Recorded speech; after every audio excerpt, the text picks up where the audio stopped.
La idea de este trabajo surgió principalmente por observar un poco la realidad social que se está dando a día de hoy. Podemos ver cómo en la actualidad nos encontramos con medidas políticas y jurídicas en pro de los derechos y de las mujeres, en pro de la igualdad. Nos cuesta bastante encontrar a una persona que asuma abiertamente y diga que tiene ideas machistas, pero aún así, con todo esto, seguimos recogiendo datos un poco alarmantes de cómo la población joven sigue asumiendo modelos machistas y patriarcales, y aún así siguen habiendo noticias bastante escalofriantes de muchas mujeres que son asesinadas a manos de la violencia de género.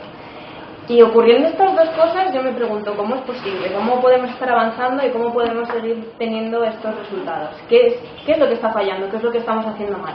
Para poder responder a estas preguntas, primero he tenido que hacer un pequeño repaso sobre algunos conceptos base de la situación social actual.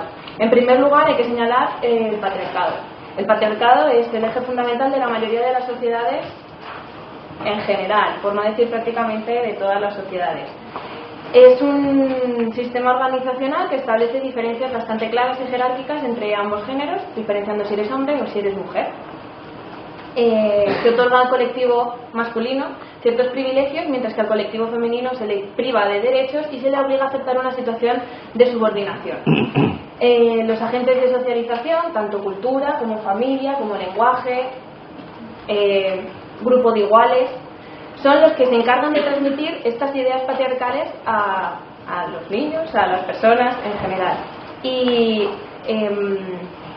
nos explican en último término qué posición es la que nosotros ocupamos en la sociedad dependiendo de si somos mujeres o si somos hombres. Se relaciona al hombre, a la masculinidad, con el poder, con el éxito, con la racionalidad, mientras que a la feminidad se la relaciona con la sumisión, la tranquilidad, la afectividad, muy diferentes. Estas diferencias establecen que las prácticas culturales también sean diferentes y sigan haciendo que el poder siga estando en manos de ese colectivo masculino y no pueda ser alcanzado por el colectivo femenino. En último término, ¿qué es lo que nos están diciendo con todas estas ideas? La idea que se está transmitiendo es que la masculinidad es superior, puesto que los hombres poseen ciertas cualidades que son superiores a las de las mujeres.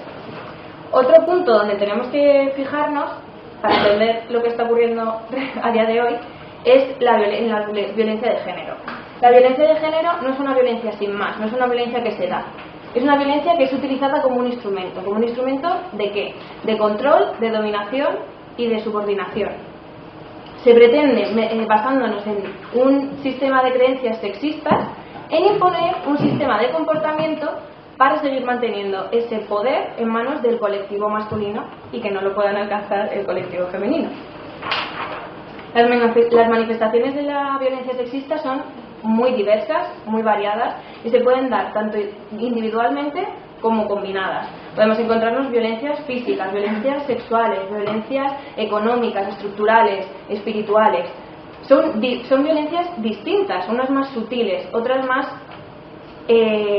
visuales, unas que las vemos muy claras y otras que nos cuesta más verlas. Entonces, volviendo a las preguntas de antes, es fácil ver cuál es la respuesta de por qué está sucediendo esto. La deslegitimación y tanto los abordajes terapéuticos como legales se han centrado únicamente en estas experiencias, en estas manifestaciones de la violencia que son muy evidentes, que son muy explícitas, dejando de lado las manifestaciones más sutiles. Sin embargo, citando al mismo Nino, si nosotros entendemos la violencia de género como toda acción que coacciona y limita y restringe la libertad y la dignidad de las mujeres, podemos comprobar cómo a día de hoy se siguen dando multitud de comportamientos, de creencias, de acciones que son violencia, que están dominando a las mujeres y están siendo naturalizadas, están legitimadas y nadie pone ningún castigo, se siguen dando y no pasa nada. La violencia de género se sustenta por situaciones de poder y el poder ya hemos dicho que está en manos de los hombres. El poder tiene dos efectos, uno muy obvio, que es el opresivo.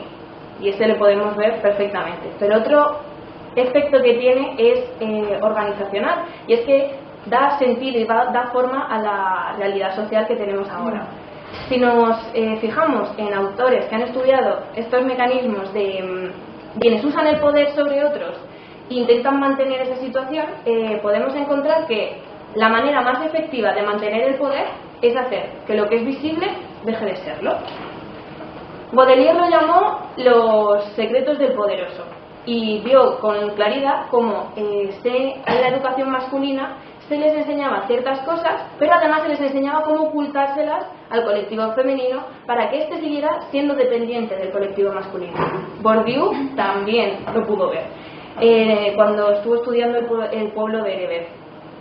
Vio cómo para hacerse hombre tenía que modificar los niños su forma de ubicarse en la sociedad de la tribu, pero no de ubicarse en cuanto a los hombres, sino su manera de ubicarse en cuanto al resto de mujeres. Tenían que estar por encima para ser un hombre. Va a parecer algo raro, pero en las sociedades occidentales los varones no son tan diferentes y siguen utilizando este tipo de conductas. Lo que pasa es que no son tan evidentes, las han modificado.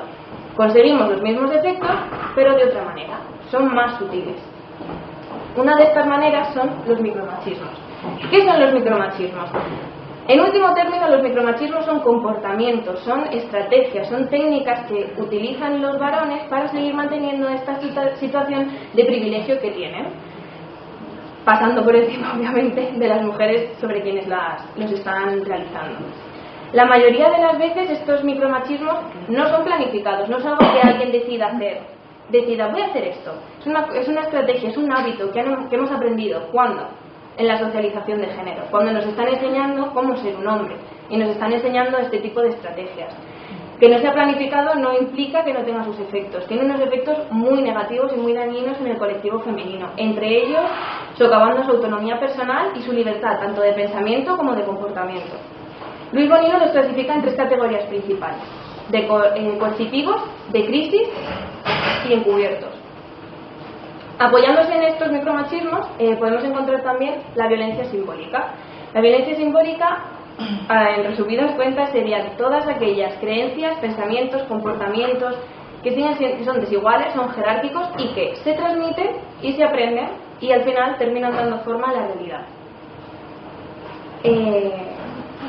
En último término, lo que genera la violencia simbólica es que el dominado y el dominador poseen el mismo marco de referencia en cuanto a información.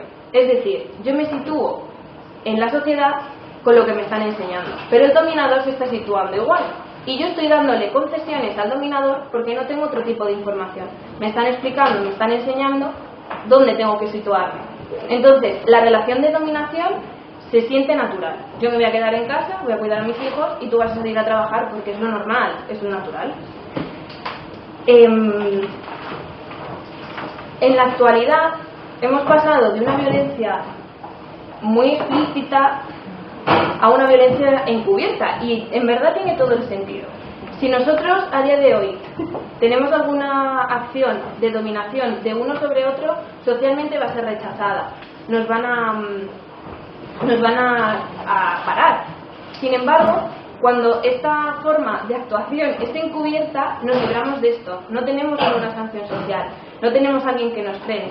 Por lo que ya no solamente va a tener más éxito, sino que además va a ser más peligroso. Porque puede que la persona que la está realizando no se esté dando cuenta de que está realizando un ejercicio de dominación sobre otro, y la persona que está siendo víctima de ello siente los efectos, pero no siente que está siendo dominado. Entonces, en lo relativo a la violencia machista, no podemos caer en el error de reducirlo únicamente al ámbito privado.